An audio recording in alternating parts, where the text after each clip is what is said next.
Hello guys, this problem aims to find the frictional force exerted by the wood on the nail. Based on the problem, we can know that weight or W is 19.6 Newton, the drop distance or H is 2 meters, displacement or D is 2.45 centimeters or 0.0245 meters.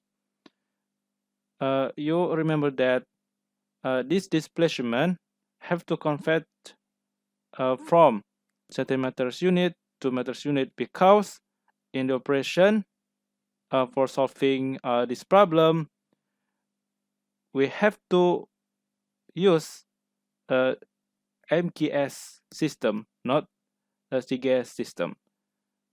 It's because centimeters is in CGS system while meters is in the MK system.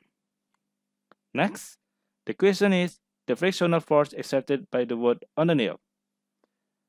Okay, for solution, this is just a work energy problem, and we begin with use this equation, namely PA or potential energy. So potential energy or PA equals with work, and we can get from PE equals work to m dot g dot h equals f dot d. Next, so we can get this form from the above equation. Next, since m dot g is w, then f equals w dot h per d. The final step is we just take the noun physical quantities to this equation.